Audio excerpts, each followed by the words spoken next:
Vamos iniciar mais um podcast. Hoje o nosso convidado é o Ivan. Vamos falar sobre, né, energia distribuída, explorar um tema que está na mesa aí de todos os investidores, né, a nível Brasil, está em ebulição, como eu gosto de falar sempre. Mas antes de iniciar, Ivan, gostaria que você se apresentasse para os nossos ouvintes, né, para os nossos clientes. Antes, para mim é uma satisfação estar aqui. Eu queria muito agradecer o convite, né, para a gente debater, como a Márcia colocou, né, um tema que está tão em voga atualmente, envolve também investimentos de quem está dentro do setor de geração distribuída, né. É importante a discussão, são várias medidas que estão sendo trabalhadas, discutidas no setor, né. Põe certamente na mesa importâncias além de todo o quesito de investimento, da própria continuidade do setor de geração distribuída, né? Há muito receio, há muito medo, há muita expectativa também, porque envolve segurança jurídica, envolve aspectos regulatórios importantes, modificações estruturais do setor também, né? Fala um pouquinho da tua trajetória, né? Chegou, né, hoje você entrou nessa área regulatória e se apropriou, mas fale um pouco aí da sua trajetória. A Márcia conhece bem a minha trajetória, né? Eu iniciei na área de regulação em 2006, né? Ingressando na Enel, no Ceará, né? Então era Coelce na época, né? E tive a satisfação de ingressar no departamento de regulação da empresa, né? E, nossa, para mim foi um grande aprendizado, né? Porque eu tive ali a oportunidade de trabalhar com profissionais espetaculares, gente que me apoiou, né? Que me deu subsídio de conhecimento, né? E a profundidade que eu precisei para crescer também, tá? E aí dentro da gerência de regulação eu percorri todas as grandes macro-áreas, né? Então eu comecei na regulação técnica, e aí migrei para a regulação econômica, passei um tempo na regulação econômica, depois também tive a oportunidade de conhecer, estudando ali a área de comercialização também, né? E por último eu fiquei na área de gestão de ativos. Foi onde eu finalizei minha trajetória na Enel, né? E aceitei o desafio para ir para a geração centralizada. E nesse período ali, em 2018, fiquei na Enel de 2006 até 2018. E depois fui atuar numa empresa desenvolvedora francesa, né, de projetos de geração centralizada, geração eólica, geração solar também, grandes projetos, né? Inclusive, me orgulho muito de passar nas regiões onde tem os parques eólicos e falar, putz, eu ajudei aqui na constituição desse parque eólico aqui. Isso é muito bom. Isso me orgulha muito, né? Então, fiquei na empresa, que é a Quer Brasil, né? Sim. Fiquei na Quer Brasil até 2021, onde eu aceitei o desafio de atuar, de voltar para a distribuição, né? Mas no corporativo de regulação em Brasília, pela Equatorial Energia. Okay. E aí atuei na Equatorial também, fiquei um tempo na Equatorial, aproximadamente 3 anos, né? E hoje atuo em uma empresa, saí em 2023, e hoje atuo em uma empresa que tem projetos de geração distribuída, né, com sede em São Paulo. E toda a minha trajetória sempre na área de regulação, sempre na área regulatória, né? Então, agradeço muito aos colegas, e aí já entrando um pouco na minha formação acadêmica, né, agradeço muito aos colegas de engenharia, porque aprendi muito com eles, né? Apesar de não ser engenheiro, na minha formação é administração de empresas. Finalizei em 2006, depois continuei me aprimorando nos temas dentro da minha área de expertise, regulação, mas sempre buscando um conhecimento acadêmico, né? Então eu fiz mestrado em administração e controladoria na UFC, depois fiz gerenciamento de projetos. Tenho também MBA em gestão de negócio com ênfase no setor elétrico. Atualmente eu estou concluindo uma pós-graduação em engenharia de energias renováveis pela PUC Paraná. Estou cursando, a gente está já na metade do curso. E todo o esforço é para ficar sempre atualizado em relação a tudo que envolve área regulatória e os temas que a gente precisa trabalhar e que isso me orgulha muito, sabe? Eu gosto muito dessa trajetória, eu gosto muito do esforço, né, para constituir todo esse conhecimento. Parabéns.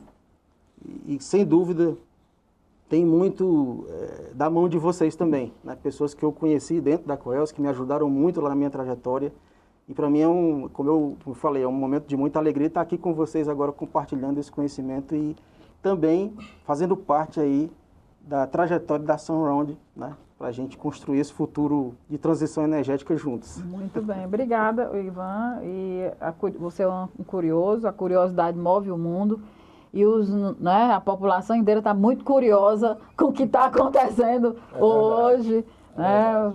Eu vou dar espaço aí ao Arley, que ele tem Ivan, aí... Obrigado, Márcia. Ivan, primeiramente, te agradecer demais. Márcia, decisão acertadíssima. Sem dúvida. Ter convidado o Ivan a participar desse momento brilhante conosco. Sem dúvida. Para nós, Ivan, você é uma referência em termos de conhecimento nos aspectos regulatórios. E é isso que nós queremos levar para os nossos espectadores.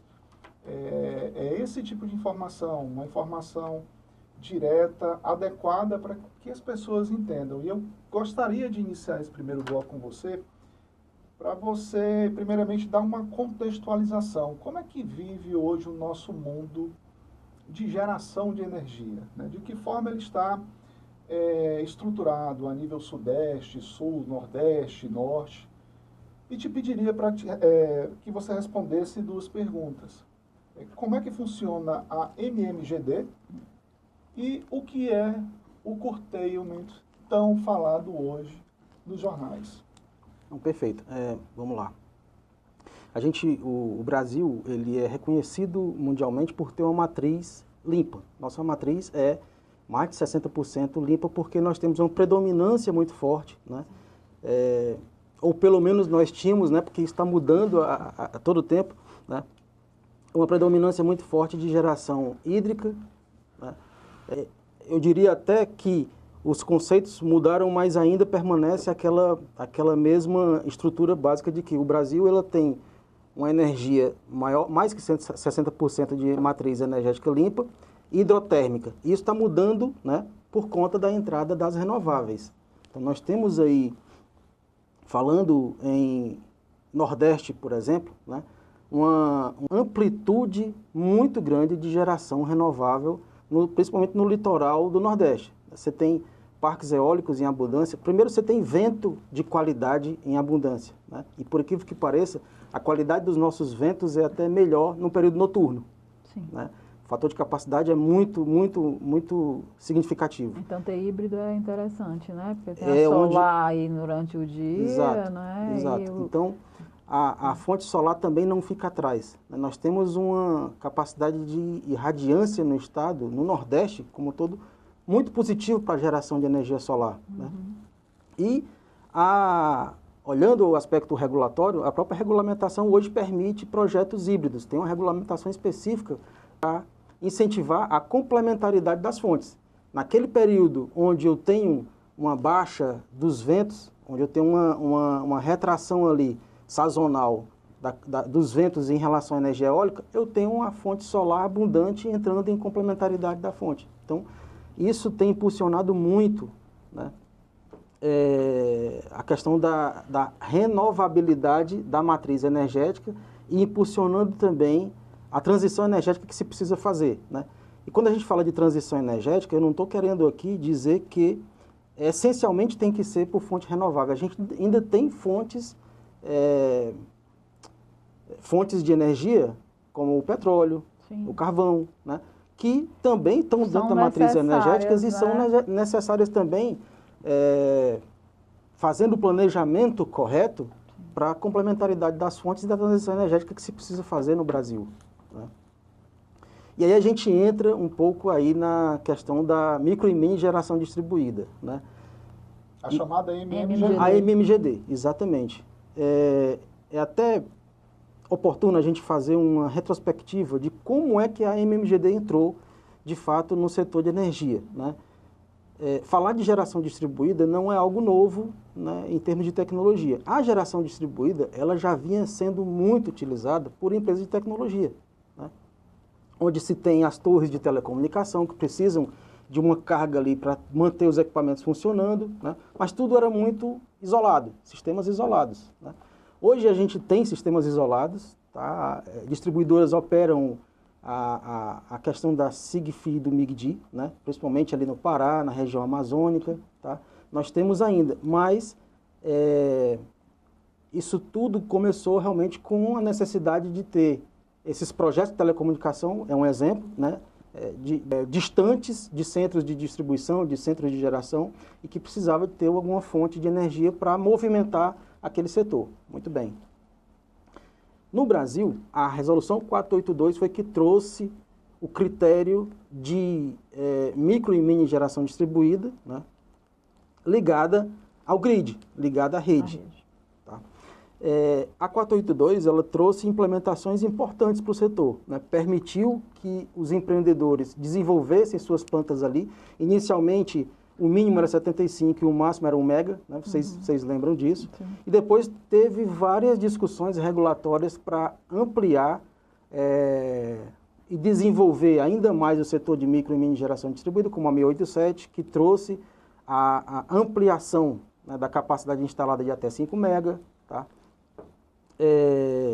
Consultas públicas também foram movimentadas no âmbito da ANEEL, no âmbito do MME também, para promover, né, uma disseminação maior da tecnologia e permitir que novos consumidores pudessem produzir, né, a sua energia, que aí é onde entra o conceito de prosumidor, né, aquele consumidor que optou, dentro das regras existentes, por ter a sua geração própria, né, e o excedente inserir na rede de distribuição. Esse é o conceito trazido na 482. Diferente de outros países, que em outros países o consumidor, como na Alemanha, na França, né, o consumidor ele é chamado a investir, seja em telhado, seja, né, e receber um valor pecuniário para isso.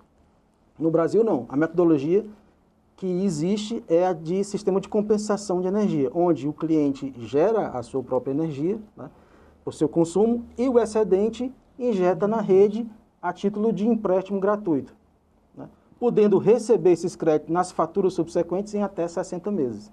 Pagando uma tarifa de uso do sistema. Ele paga aquela tarifa, por ele estar conectado na rede da distribuidora, né? Ele paga a ATE, continua pagando a tarifa de energia ATE, né? que é a composição da tarifa, e a TUSD por estar usando o sistema de distribuição. Claro, sem dúvida. Né? Então, essa é a metodologia que foi aplicada no setor elétrico do Brasil. E aí, em 2022, a gente teve um grande salto, que foi o marco regulatório, advindo de várias discussões anteriores, e chegamos na Lei 14.300. Ela define diretrizes, bases e formas de remuneração, tá, para a geração distribuída. E estabelece também níveis de GD, né, que é a GD1, a GD2 e a GD3, que a gente conhece. Sendo que a GD1, né, para aqueles projetos que ingressaram suas solicitações na distribuidora, tá, no seus hoje orçamento de conexão, naquela época o parecer de acesso, né, da distribuição, até janeiro de 23 tinham a condição, e aí é onde entra o conceito de direito adquirido, né, tinham a condição de garantir os seus benefícios, o seu desconto, tá, nas tarifas, né, até 2045. Isso. Esse é o conceito de GD1. Houve aquela corrida ali da GD1. Isso, exatamente. Ainda existem muitos projetos sendo desenvolvidos como GD1. Com GD1. Né, ficaram na fila, né? Exato. É bom que a gente fale sobre isso, né, porque isso também é uma preocupação de quem está desenvolvendo o projeto hoje. Poxa, eu estou desenvolvendo um projeto, meu projeto é GD1, eu estou com ele em andamento na distribuidora, né? Mas e aí, como é que fica diante de toda essa discussão? Né? Como é que fica? Que instabilidade eu devo enfrentar, ou se eu não vou enfrentar a instabilidade de ter o meu investimento reconhecido, o meu CAPEX reconhecido naquela usina que eu desenvolvi, por exemplo. Claro. Então, esses pontos de interrogação são importantes porque entra nas discussões atuais do curtailment. Né? O que é o curtailment? Né? O curtailment ele é dividido em 3 categorias. Tá? E ele tem previsão legal, previsão em lei. tá? Que é a Lei 10.848, lá de 2004. Né? Então, veja que essa discussão não é de agora. Essa discussão ela já tem uma previsão regulatória já de mais de 20 anos. Né? E o que é que dizia lá a Lei 10.848? Prevê que para aquelas restrições eventuais de geração, tá? Os desenvolvedores, os geradores, possam ter um ressarcimento dessa limitação de geração. E define, inclusive, o encargo que vai arcar com esse ressarcimento, que é o ESS, Encargo de Serviço e Sistema. Tá? Seja por restrição operativa, seja por serviço executado, serviço deficitário da rede, né, do sistema. Se o sistema não Tá? consegue, você pode, né, limitar essa carga, mas você é remunerado. Pela lei, claro, é remunerado. Né? Exatamente. É o que não está acontecendo agora. Isso. Né? Agora, veja, sem dúvida, quando a lei foi constituída lá em 2004, previa-se um crescimento, a EPE, o MME previa, sem dúvida, um crescimento da rede, da geração, inclusive pelo caminho que vinha sendo acompanhado, né? E eu falo até dos primeiros leilões que ocorreram de energia eólica, com o Proinfa ainda, né? O subsídio do Proinfa, e via-se esse crescimento e essa necessidade. Poxa, nós precisamos regulamentar isso aqui, porque daqui a pouco esse negócio vai crescer e uma possível restrição, seja por ordem técnica, seja por razão elétrica, né? É preciso que tenha uma compensação para o gerador. Por isso, houve essa previsão legal dentro da Lei 10.848, mas para aqueles projetos de geração centralizada. Está lá no item 1 do parágrafo 10º. Né? E ele lá nada comenta sobre a micro e mini geração distribuída. Por que ele não fala? Né? Porque, assim, os critérios que envolvem a geração centralizada, nós estamos falando aí de grandes projetos que estão, em sua grande maioria, no mercado livre, no ambiente de contratação livre, onde a estrutura é outra, diferente de quem está no ambiente de contratação regulado. Claro. A micro e mini geração distribuída está no ambiente de contratação regulado. Perfeito. Em sendo isso, em a gente estabelecendo essa linha de raciocínio, eu defino a MMGD como consumidor e não como gerador. Claro. Né? Esse é um outro critério importante que baliza as discussões atualmente, de a gente dizer assim, poxa, MMGD entra ou não nos cortes de geração? É porque é do prosumidor, ele produz para consumir, né? Diferente do outro que é para comercializar. Exato. Isso se compreende. Exato. Né? Ivan, e qual é a principal razão da existência do curtailamento no Brasil? Bom, aí a gente precisa estudar um pouco e ir nessa linha que eu comentei, assim, previa-se um crescimento da participação das renováveis na matriz energética. Né? Esse crescimento de participação, ele tem um aspecto de que toda essa energia, ela precisa de uma controlabilidade, de uma flexibilidade do sistema, em relação à potência, em relação à geração, né? E que em alguns momentos pode ser possível que aquela geração toda, por uma questão de controlabilidade, ela tenha que sofrer interrupções, seja por ordem técnica, seja por ordem energética. Tá? Ordem técnica muito aquela de dizer o seguinte, olha, nesse momento, eu, por exemplo, botando o chapéu do ONS de controlabilidade, falo o seguinte, olha, a tua carga usina 1, que você está prevendo injetar na barra da subestação do Sistema Interligado Nacional CAUIP, por exemplo, nesse momento ela não vai conseguir entrar, porque eu tenho um sistema estrangulado aqui, então você vai ter que reduzir ou então parar essa geração para que a gente não tenha não ponha em risco a confiabilidade do sistema. Um colapso. Né? Então, as regras do curtailment foram estabelecidas para isso, tá? Para prever esses momentos vamos dizer assim, de indisponibilidade em que o gerador não consegue injetar a sua energia dentro do sistema. Né? E aí tem várias questões. Tem a questão de questões técnicas de que aquela subestação, naquele bay de conexão, não suporta aquela carga que está vindo, né? Necessidade de fazer manobra na rede para que aquela energia possa ser absorvida em um outro momento, tá?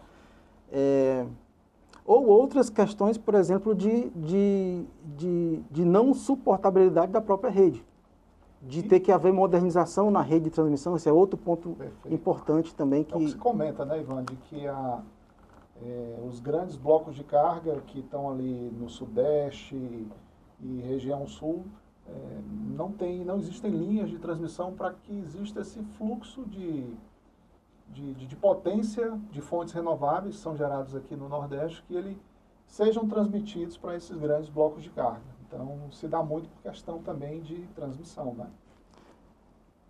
E a gente coloca aí um outro quesito também de que nós estamos dentro do Sistema Interligado Nacional, né? Então, quando eu falo Sistema Interligado Nacional, a gente está falando de 4 grandes submercados, né? Eu tenho o submercado Nordeste, eu tenho o submercado Sul, submercado Sudeste e Centro-Oeste, tá? Esses 4 grandes submercados, eles se conectam, né? Contratualmente, via os leilões de energia que são firmados, os contratos firmados com a CCE, tá? E fisicamente também pelas redes. Então, veja, recentemente aconteceu um apagão, embora que muito rápido, né, de uma subestação no Paraná, que desligou durante o horário da madrugada grande parte da geração Sudeste, Nordeste e Centro-Oeste, né? Esses apagões, se a gente for fazer uma análise retrospectiva, a gente vê que eles estão cada vez um pouco mais frequentes, né? Nós tivemos apagões que realmente deixaram o Nordeste fora, né? Foi um evento que ocorreu naquela linha Aquiraz, né? Que deixou grande parte do setor elétrico fora por um período. E o Nordeste demorou mais a voltar, né, naquele dia. Isso, exatamente. E há um receio e vou colocar a palavra, talvez ela não seja a mais apropriada, mas um medo muito grande do operador de que isso passe a ser um problema cada vez mais recorrente. Por quê? Por conta do aumento das gerações renováveis, das energias renováveis, e principalmente do avanço da MMGD. E aí voltamos para a MMGD de novo, né? Quando se estabeleceu toda a regra, todos os critérios para micro e mini geração distribuída, não se pensava realmente que a geração distribuída ia crescer tanto, né? Tanto é que a gente que atua muito na parte regulatória de apoio nas empresas e dentro das concessionárias, a gente vê que as concessionárias mesmo não têm uma estrutura definida para trabalhar essas questões de MMGD dentro da distribuidora, tá? Seja de cadastro de rateio, seja de transferência de crédito entre beneficiários daquela usina, né? Seja de gestão mesmo do processo, tá?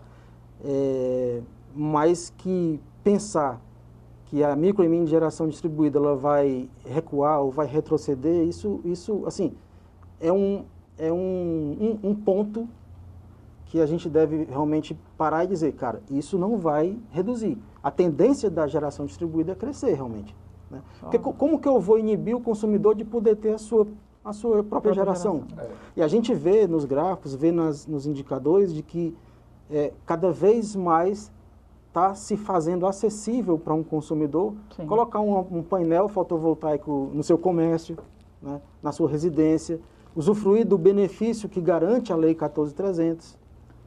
E como que eu vou falar para o consumidor que ele não pode fazer esse investimento, que ele não pode fazer isso, que ele não pode ter esse benefício do autoconsumo, do acesso da energia? Não tem como frear o autoconsumo, né? É verdade. Então, é importante refletir sobre esses pontos e eles foram muito debatidos na semana passada nas reuniões da comissão mista no Senado, né? Para debater os critérios dentro da medida provisória 1304. Os 2 últimos dias, inclusive, as discussões foram curtailment e sistema de armazenamento. Sistema de armazenamento é um outro ponto importante, é uma outra questão importante que se deve discutir, sabe? Na minha percepção, eu acho que antes de a gente discutir assim, olha, eu tenho que cortar MMGD, na verdade eu tenho que incentivar a geração para desenvolver o setor e investir em tecnologia, para bem gerir aqueles ativos, porque claramente, e não é e eu não coloco aqui que seja algo deficitário do ponto de vista do operador. O operador está pedindo ajuda. Ele está chegando e dizendo assim, olha, eu preciso fazer a gestão correta da rede básica, né? Mas eu não tenho hoje como atuar na micro e mini geração distribuída. Por quê? Porque ela não está sobre a minha tutela, vamos colocar assim. Ela não é operada por mim, nem controlada por mim, né? Porque ela está ligada na rede de distribuição. Então, é preciso estabelecer critérios para que se possa bem gerir esses ativos também. Sim. Tá?